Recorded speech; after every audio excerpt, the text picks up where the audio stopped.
Here are 3 ways Djokovic gets so much backhand power. And the first way is how much rotation he has while he's striking the ball.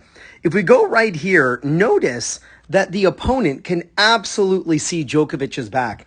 In fact, the court is running this way, right? So this is the back fence and the net is like that direction.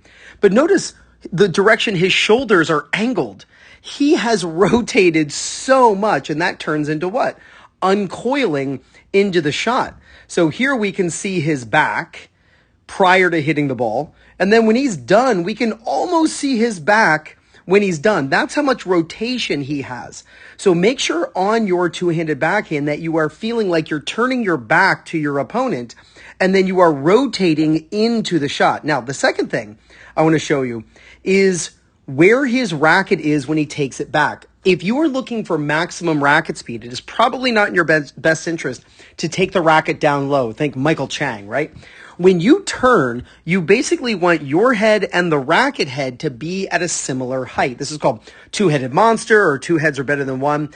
That allows for the racket to then drop, kind of get a running start, and then crush the ball. You can see his racket go all the way to his back on the follow through. So it isn't just enough that you are coiling and uncoiling with your body. You want to make sure the racket turns high with the tip of the racket pointing up, and then the racket gets a running start, it drops down below the ball, and then he just annihilates this thing with topspin and he crushes it. Now here's the last thing I want to show you.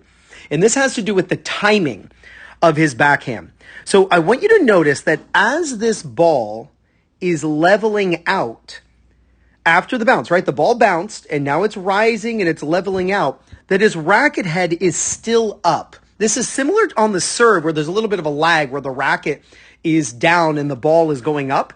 When your racket stays up this long and that the ball is basically peaking after the bounce and your racket still has not dropped yet, that basically makes the racket late. And that's creating the environment for racket speed. So now he really needs to step on the gas, and that's how he's going to get all that power.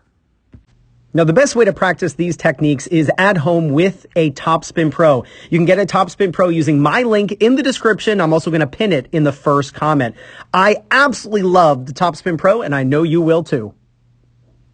And if you're looking for people in your local area to play against, practice with, or if you want to find a coach who's close to you who can help you with your game, use my link in the description, playyourcourt.com/2minute tennis to get 50% off. Now, I'm always saying you got to go out and film yourself hitting backhands and check what you're doing and compare it to what you learned in this video. Make sure that when you take your racket back that your opponent can see your back. That's how much coil you should have so that you can uncoil and rotate into the shot. Make sure that when you take your racket back, that the tip of the racket is pointing up. So take the racket back 180 degrees, but the racket head and your head are at a similar height. 2 heads are better than 1. And last, around the time the ball peaks, still have your racket head up. That means that your racket's kind of late, which means it's got to accelerate. You got to go fast. That's how you're going to translate a lot of power into the ball. So add these 3 tips to your backhand, and there's no doubt you're going to gain confidence, win more matches, and play much better tennis.